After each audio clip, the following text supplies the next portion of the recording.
আসসালামু আলাইকুম প্রিয় দর্শক, আমি আজকে দুটো ঘটনার কথা উল্লেখ করব। দুটো ঘটনা আসলে দু ধরনের, কিন্তু দুটোর সঙ্গে একটা মিল আছে। মিলটা হলো এমন জায়গায় যে আমরা যে নতুন সরকার পেয়েছি, এই নতুন সরকারের আমরা এরই মধ্যে বহুবার আমাদের যিনি মাননীয় প্রধানমন্ত্রী আছেন তারেক রহমান, তার বিভিন্ন কর্মকাণ্ড, কথাবার্তা, আচার আচরণকে আমরা নানাভাবে প্রশংসাই করছি, কারণ আমরা এর মধ্যে একটা নতুন কিছু যেন দেখতে পাচ্ছি। কিন্তু যে প্রশ্নটা আমি শুরু থেকে করে আসছি সেটা হলো যে প্রধানমন্ত্রী যেভাবে চলছেন, তিনি যেভাবে ভাবছেন, তিনি যা করতে চাইছেন, তার সঙ্গে যারা আছেন, মানে তার ক্যাবিনেটে অন্য যারা সদস্য, তারা কি প্রধানমন্ত্রীকে ঠিকঠাক মতো ফলো করতে পারছেন?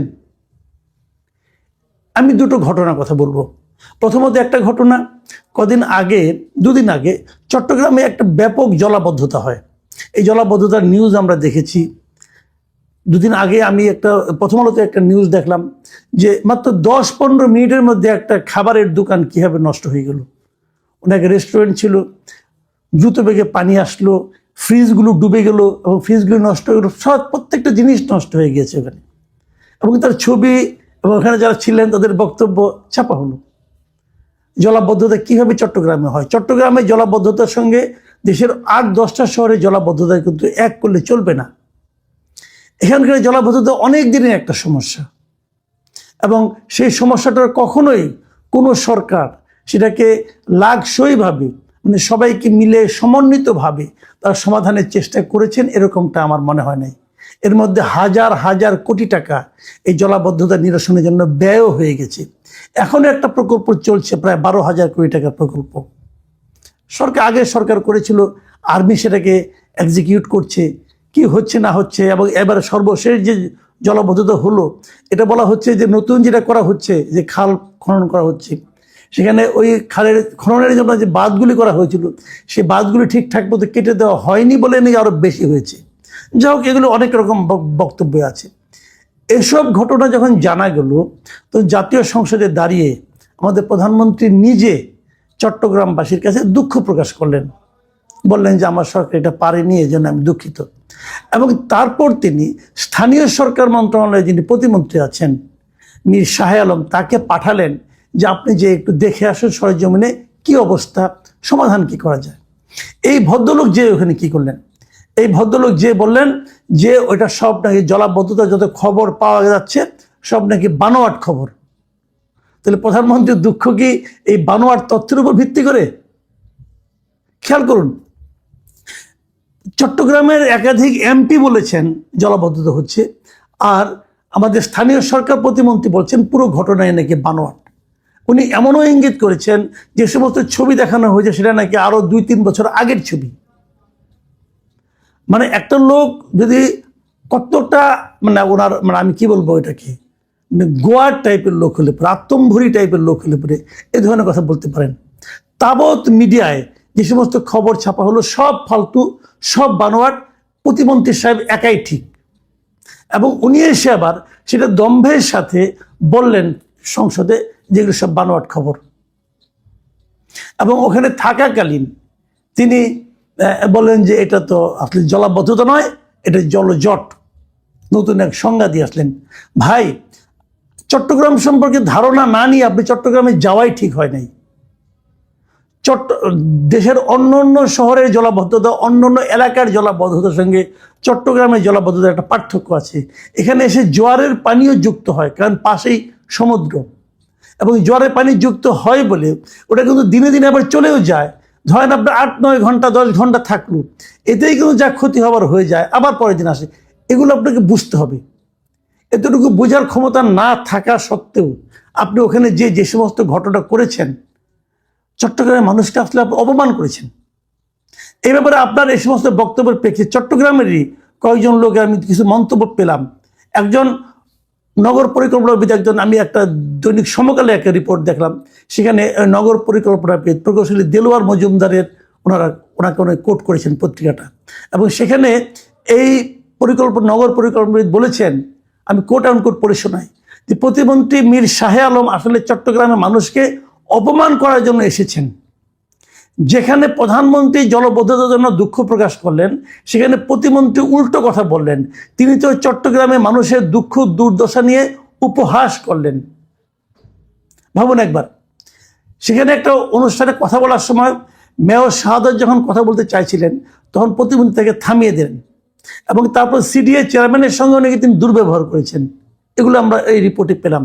এবং এই দেলোয়ার মজুমদার আরও বলেছেন প্রকৌশলী যে কারোর সঙ্গে দুর্ব্যবহার বা জলাবদ্ধতাকে অস্বীকার করলে তো সমস্যার সমাধান হবে না, সংকটটা কোথায় সেটা দেখতে হবে। 8 বছরেও কেন সিডিএর মেগা জলবদ্ধতা প্রকল্প শেষ হলো না, সেসব দেখা দরকার। এখন প্রতিমন্ত্রী সেসব না করে জলাবদ্ধতার নতুন সংজ্ঞা দিলে তো হবে না।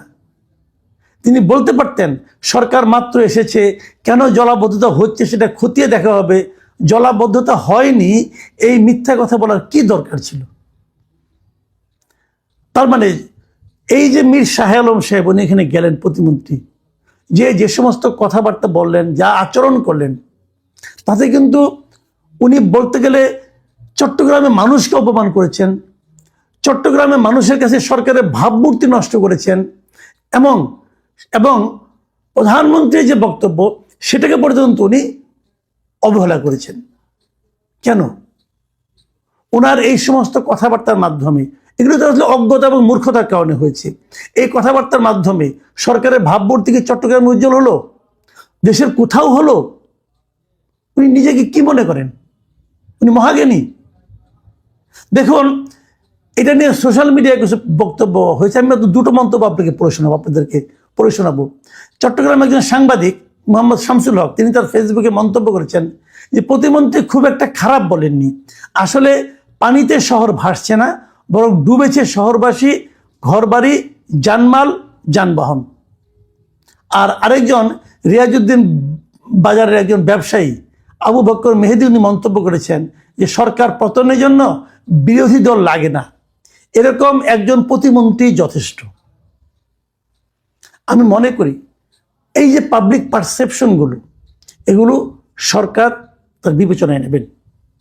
আমি সরকার প্রধানকে বলবো, এমন লোকের উপর দয়া করে নির্ভর করবেন না যে আপনার সরকারকে সাধারণ মানুষের কাছে বেইজ্জতি করতে পারে, সাধারণ মানুষের কাছে অজনপ্রিয় করতে পারে। আর মীর শাহ আলম সাহেবকে বলবো, ভাই জানি আপনার বাড়ি বগুড়ায়, আপনি প্রধানমন্ত্রীর খুবই কাছের লোক, কিন্তু একটা কথা মাথায় রাখবেন, আপনি কতদিন টিকবেন কি টিকবেন না, এটা নির্ভর করবে আপনার বাড়ি কোথায় তার উপর না, নির্ভর করবে আপনার মেধা কতটুকু, আপনি মানুষকে কতটুকু সম্মান করতে পারেন এবং কতটুকু সরকারের যে লক্ষ্য, সরকারের যে দৃষ্টিভঙ্গি, তার প্রতিফলন যদি আপনার কথায় উঠে আসে, তার উপর নির্ভর করবে আপনার স্থায়িত্ব, আপনার জনপ্রিয়তা। দয়া করে প্লিজ এটা মাথায় রাখবেন। আমি আরেকটা প্রসঙ্গ বলে আলোচনাটা শেষ করব। সেই প্রসঙ্গটা হলো, আজকে আইনমন্ত্রী একটা বক্তব্য, আইনমন্ত্রী বলেছেন এই যে 10 বছর পর তনু হত্যা মামলার জট খুলছে, উনি বলেছেন যে প্রধানমন্ত্রীর অভিপ্রায়ে এটা খুলছে।